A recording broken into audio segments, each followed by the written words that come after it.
Hi, students. I'm just going to do a quick brainstorm with you. Your Aspire to Do question on your test this week will be a short answer question, and this provides you with some practice. Last week with Mr. Roberge, you also did a brainstorming activity in which you brainstormed some of the big ideas from the scientific revolution and the Enlightenment, and that should help too. So these are questions that you should expect to see similar types of questions on future tests in the Aspire to Do. Sometimes there will be a document or a stimulus, sometimes there won't. And again, as I talk, you're going to hear it in my voice, but it's important that I hear it in your voice, in your explanation. And the goal here is to explain. Explain means to give reasons and causes. I'm going to keep this pretty simple, but you can feel free to elaborate on your practice and then also on the test. More is better, more explanation if it is focused and related to the prompt and supported with evidence from your learning. So it says here, briefly describe one specific historical continuity, what stayed the same or what was in common in the period from the mid 1500s to 1800s. And I'm just riffing off the top of my head here. So I'm not expecting this to be super high quality from my perspective here because I'm doing this very quickly. So during this time period, we have the scientific revolution and the Enlightenment. I would say one specific historical continuity is this idea of questioning. So I'm going to go ahead and start off with one specific historical continuity in the scientific revolution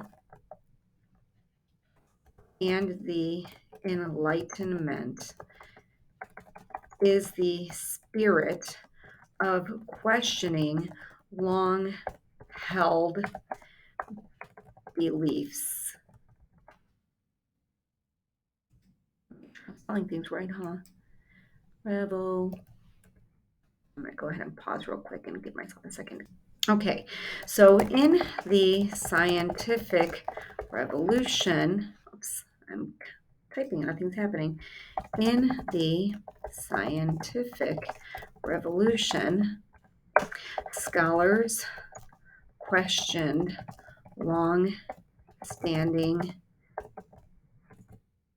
beliefs about the natural world.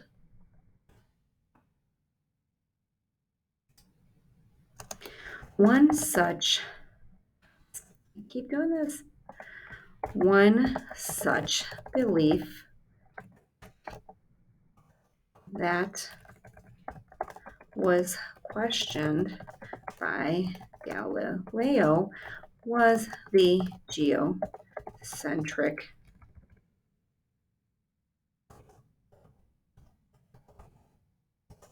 theory,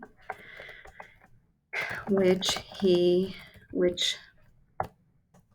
says that the planets,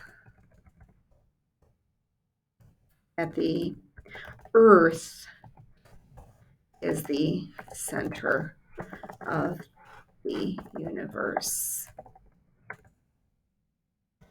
His questioning and research led to the heliocentric theory, which says that the sun is the center of the universe. In the Enlightenment,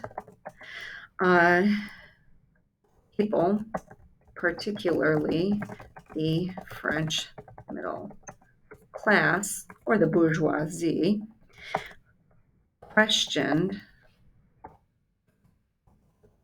the relationship between the people and their government.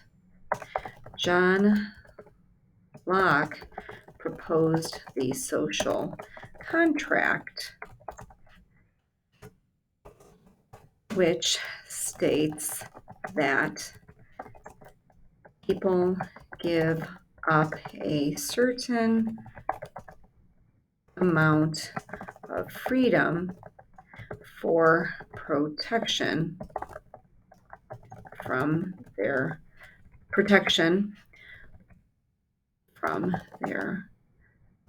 government.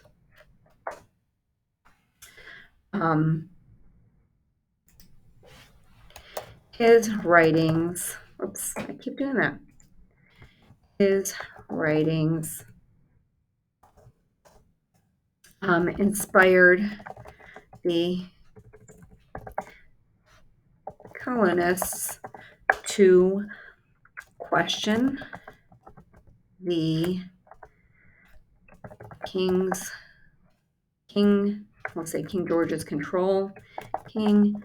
George's control over the colonies and led them to draft the Declaration of Independence.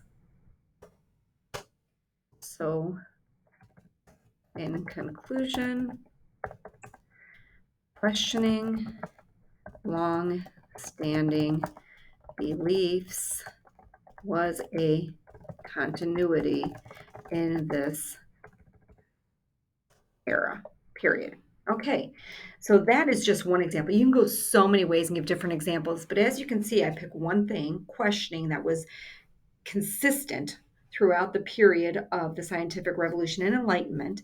And then I give examples of what was questioned and the results of that. The second short answer question is briefly describe one historical change in the period mid 1500 to 1800. So, one thing that changed was the acceptance of this idea of the divine right of kings. So, I'm going to say one specific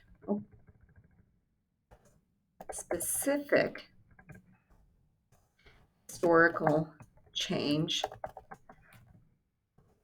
was that the divine right of kings came into question due to Enlightenment ideas. One way in which this occurred was that some monarchs called enlightened despots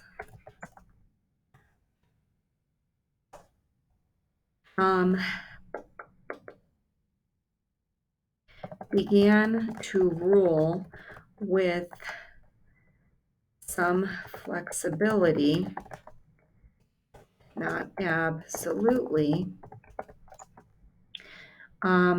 for their common people. Catherine the Great sought to reform Russia's laws and extended education to women, some things that had not occurred under the belief of the divine right of kings or under absolute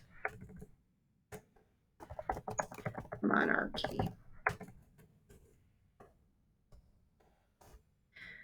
So, Enlightenment ideas changed the way in which people viewed the power of the monarchy and how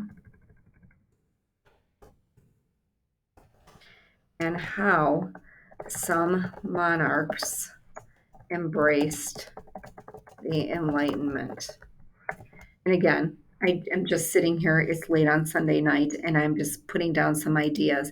These are possibilities. You may have completely different ideas for this, which is great. So you can take notes on this, or you can come up with your own. I encourage you to come up with your own. Talk to table mates about it. And you are going to have this kind of question on the test. It may have a picture or a stimulus, but you're going to have to respond to this type of question. Okay? Have a great night. Bye.